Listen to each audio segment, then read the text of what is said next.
Vamos falar do governador Tarcísio de Freitas, porque ele declarou apoio à pré-candidatura do Flávio Bolsonaro, agradeceu, e o Flávio também já trocou essa mensagem ali nas redes sociais, já agradeceu o apoio de Tarcísio, mas ele abriu precedentes ali na fala, comentando sobre Zema, sobre Ratinho Júnior, não quis cravar assim um apoio total. Vamos saber ao vivo com Misael Mainetti os detalhes desses bastidores? Misa, você sentiu a mesma coisa, que Tarcísio ainda está pisando em ovos, né? Boa tarde. Exatamente, Márcia. Eu perguntei ao governador de São Paulo ontem, durante esse evento, se essa foi a melhor estratégia. Flávio Bolsonaro contra Lula nas eleições do ano que vem. Ele foi curto e grosso, só o tempo dirá.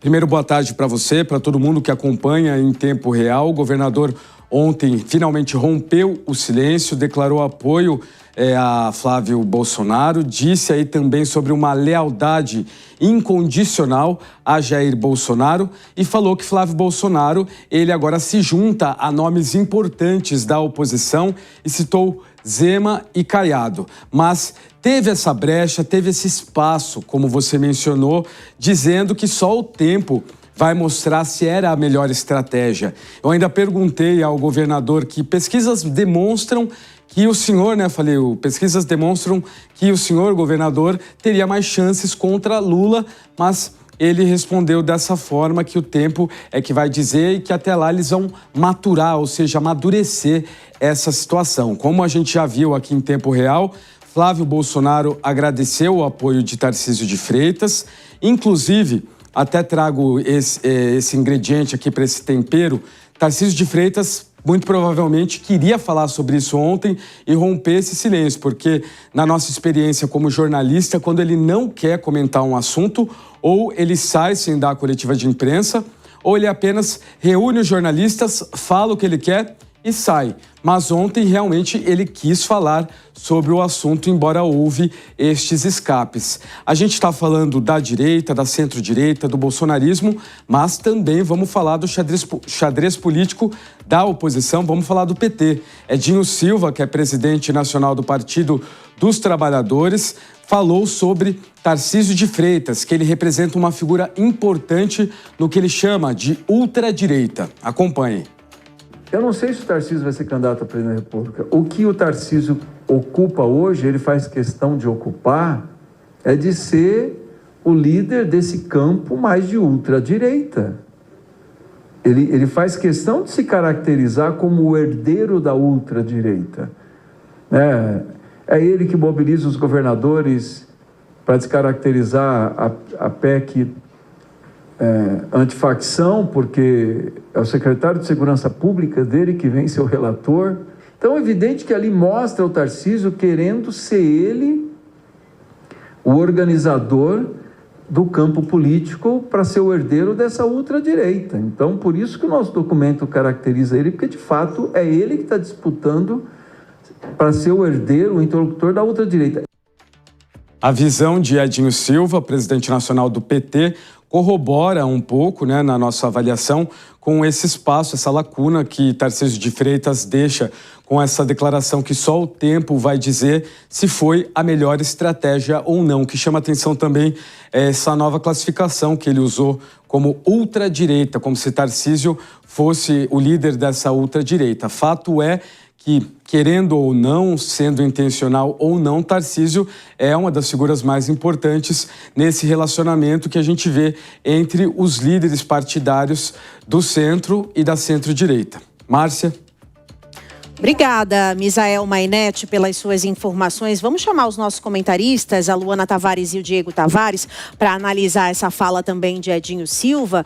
Diego, eu não sei se eu concordo tanto com ele, porque o Tarcísio é um cara articulador, principalmente do centro, né? Um cara que unia um pouco essa ultradireita e extrema-direita com essas pessoas que são um pouco menos bolsonaristas, digamos assim. Por isso, o mercado tem bons olhos para Tarcísio. Por isso, aqui em São Paulo também, ele tem uma ótima, uma aprovação ótima pelos eleitores. E aí eu acredito que, na verdade, é uma articulação do PT de colocar isso em cima de Tarcísio para tirar o foco de Flávio Bolsonaro. Sem dúvida, Márcia. Eu fiquei na mesma dúvida aqui que o Misael Mainetti sobre o que o presidente nacional do PT quer dizer com ultradireita, depois de extrema-direita, enfim.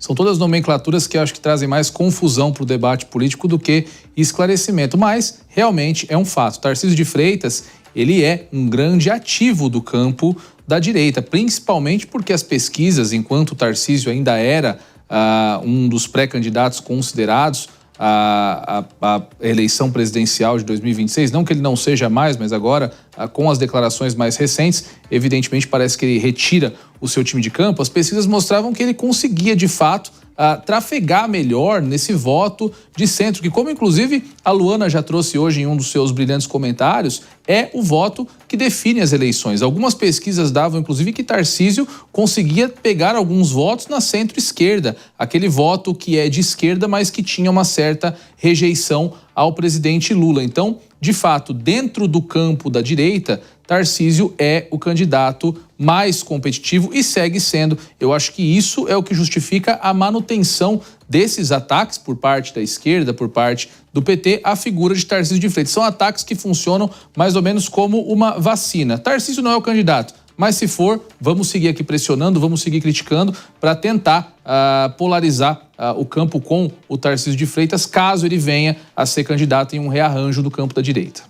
Agora, Luana Tavares, a estratégia de Tarcísio é certeira quando ele se posiciona, mas também não é tão enfático assim, deixa um pouco em aberto. Isso é uma estratégia já para se prevenir de possíveis mudanças, né?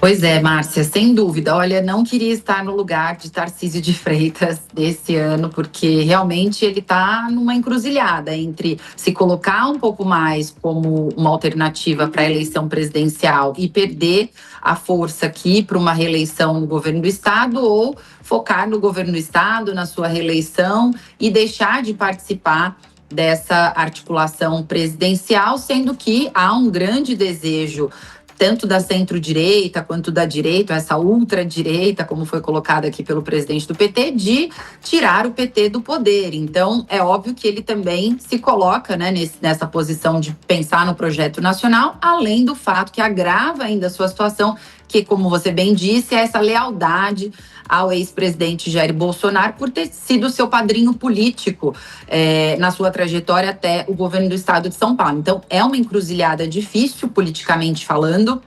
A lealdade na política, Márcia, ela tem um peso gigantesco, e esse histórico, né, entre acordos e negociações, o quanto que se cumpre a palavra. A política, ela é implacável nesse sentido, por mais que o eleitor não consiga fazer esse julgamento entre os atores políticos, a lealdade é um fator predominante para sobrevivência, longevidade e credibilidade política entre eles, né? Que pena que não é com os eleitores. Verdade, Luana. Obrigada pelas análises, também Diego.